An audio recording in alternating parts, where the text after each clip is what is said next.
Assalamualaikum warahmatullahi wabarakatuh. Alhamdulillah. Apa kabar sahabat sekalian? Semoga semuanya dalam kondisi sehat dan selalu dalam keberkahan dan perlindungan Allah Subhanahu wa taala. Nah, untuk kesempatan kali ini saya akan membacakan bab-bab yang ada di dalam kitab Tadhkiratus Sami' wal Mutakallim, yang itu sebuah kitab yang berisi tentang keutamaan ilmu, penuntut ilmu, ulama, dan bagaimana adab-adab penuntut ilmu dan mengajarkannya. Ini kitab yang sangat baik sahabat sekalian untuk bisa kita simak isinya. Yang kitab ini ditulis oleh Al-Imam Badruddin Ibnul Jamaah Al-Kinani Asy-Syafi'i rahimallahu ta'ala wa manfa'na bi wa bi ulumihi fi darain amin ya rabbal alamin. Nah, untuk bab yang pertama tentang keutamaan ilmu dan ulama serta keutamaan mengajarkan ilmu dan mempelajarinya, saya akan bacakan yang pertama surat Al-Mujadilah ayat 11. Allah berfirman, A'udzu billahi minasyaitonir rajim. Bismillahirrahmanirrahim. Yarfa'illahu alladhina amanu minkum walladhina utul ilma darajat. Allah akan mengangkat derajat orang-orang yang beriman di antara kalian dan orang-orang yang diberi ilmu beberapa derajat. Nah, kemudian juga disebutkan Ibnu Abbas berkata, Al-ulama'u fawqal mu'minina bisab'i mi'ati darajah. Ulama itu berada di atas orang-orang mukmin dengan 700 derajat.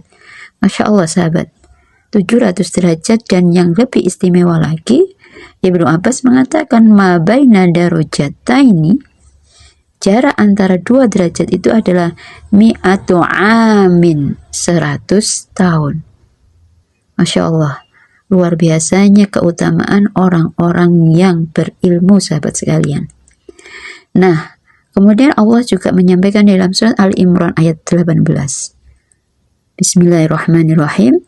Syahidallahu annahu la ilaha illa huwa wal malaikatu wa ulul ilmi qa'iman bil qist. Allah bersaksi bahwa tidak ada Tuhan selain Allah, la ilaha illa huwa, yang berhak untuk disembah kecuali Dia, sebagai yang menegakkan keadilan, dan para malaikat dan orang-orang yang berilmu juga menjadi saksi, bersaksi yang demikian. Jadi syahidallah, Allah bersaksi tidak ada ilah kecuali Dia, dan siapa yang bersaksi terkait dengan hal itu adalah para malaikat, wal malaikatu wa ulul ilmi qa'iman bil qisti. Jadi para malaikat dan orang-orang berilmu juga bersaksi yang demikian ini. Nah, sehingga kalau kita lihat di sini Allah Subhanahu wa taala memulai dengan dirinya, lalu menyambungkannya dengan malaikatnya, kemudian menyambungkannya dengan ahlul ilmi. Jadi ini sebuah keutamaan yang diberikan Allah, bahwasanya orang berilmu itu punya kemuliaan, punya keutamaan, punya kehormatan. Kemudian Allah juga menambahkan di ayat yang lain dalam surat Az-Zumar ayat 9. Qul hal yastawil ladzina ya'lamuna wal ladzina la ya'lamun. Katakanlah, apakah apakah sama antara orang-orang yang ya'lamun dan orang-orang yang la ya'lamun. Nah, jadi ketika Allah itu menggunakan istifham atau kata tanya hal, bukan berarti Allah bertanya, bukan berarti Allah tidak tahu, tetapi pertanyaannya ada pertanyaan retoris, teman-teman sekalian. Apakah sama? Jadi bahasanya itu, kalau mungkin bahasanya orang sekarang ya, anak sekarang itu, emang kalian nggak ngerti apa perbedaannya tuh? Kan jelas gitu.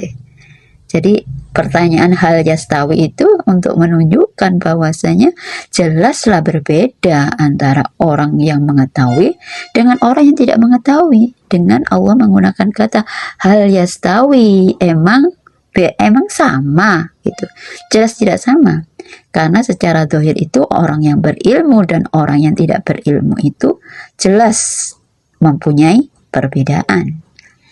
Maka kemudian di dalam surat dalam ayat yang lain, yaitu Dalam surat An-Nahl ayat 43 Allah menyampaikan, fas'alu ahla dzikri in kuntum la ta'lamun.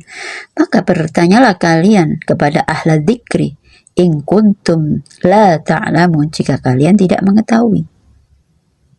Nah, jadi sahabat-sahabat sekalian, ini masih sebagian ya, nanti kita akan sambung di video-video berikutnya, bahwasanya di sini kita melihat Allah memberikan keutamaan, Allah menunjukkan keutamaannya ahlul ilmi, orang-orang yang mempunyai ilmu, punya keutamaan di hadapan Allah. Allah menunjukkan derajat yang tinggi di antara mereka. Derajat yang tinggi bagi ahli ilmu bahkan lebih tinggi dari kalangan orang-orang yang beriman. Nah, tentunya siapa yang berilmu, jelas berilmu ya dia haruslah orang yang beriman, yang jelas dia seorang muslim, dia orang yang beriman pada Allah dan Rasulnya, tapi dia punya keutamaan, dia tidak sekedar beriman tetapi dia adalah ahlul ilmi. Maka sahabat-sahabat sekalian, ini menjadi sebuah peringatan atau menjadi sebuah petunjuk bagi kita untuk bekalilah diri kalian dengan ilmu sebanyak-banyaknya. Ilmu apa? Jelas ilmu yang mengantarkan kita kepada keimanan, mengantarkan kita kepada ketaatan kepada Allah dan Rasulnya. Yang jelas dia adalah ilmu-ilmu agama, ilmu-ilmu syariah, mulai dari ilmu akidah, ilmu syariah, yang dari situ kemudian kita akan menjadi hamba-hamba yang taat kepada Allah, hamba-hamba yang senantiasa mengikatkan perbuatan kita itu dengan perintah dan larangan Allah.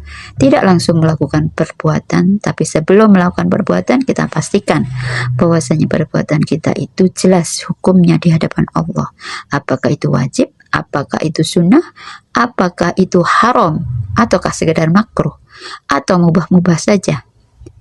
Dari situ kita akan menimbang, kita akan mengukur, karena usia kita tidaklah panjang teman-teman, sahabat-sahabat muslimah sekalian. Waktu kita tidak panjang, maka bagaimana kita memanfaatkan usia kita itu dengan efektif? Bagaimana usia yang ada itu kita habiskan untuk melaksanakan seluruh kewajiban-kewajiban yang diberikan Allah kepada kita, untuk kemudian menambahkan dengan amalan-amalan sunnah, dan tentunya kita akan mengurangi amalan-amalan mubah dengan tentunya meninggalkan semua yang diharamkan dan sebisa mungkin juga meninggalkan yang makruh. Rasulullah SAW, beliau itu yang mubah saja banyak yang beliau tinggalkan, karena kita tentu Rasulullah memberikan contoh kepada kita, jangan sampai kemudian waktu kita terbuang sia-sia dengan terlalu banyak kemubahan yang kita lakukan. Maka dari itu, yuk sahabat sekalian, bekali ilmu sebanyak-banyaknya. Ayo mengkaji Islam, kajilah Islam. Jangan hanya sedikit-sedikit, tapi kajilah Islam itu secara keseluruhan, dan jangan sekedar mengkajinya hanya dengan membaca sosial media, tapi kita butuh guru, kita butuh ulama, kita butuh para ustadzah, para ustadz yang akan mengajarkan kita bagaimana sebenarnya makna-makna dari kalamullah atau makna-makna dari sabda-sabda Rasulullah itu, sehingga kita memahami maknanya dengan benar. Kita harus berguru, kita harus mengkajinya dari kitab-kitab Taurat supaya kita tidak salah paham terhadap agama kita. Wallahu a'lam bishawab wa Allahu a'lam bishawab. Wassalamualaikum warahmatullahi wabarakatuh.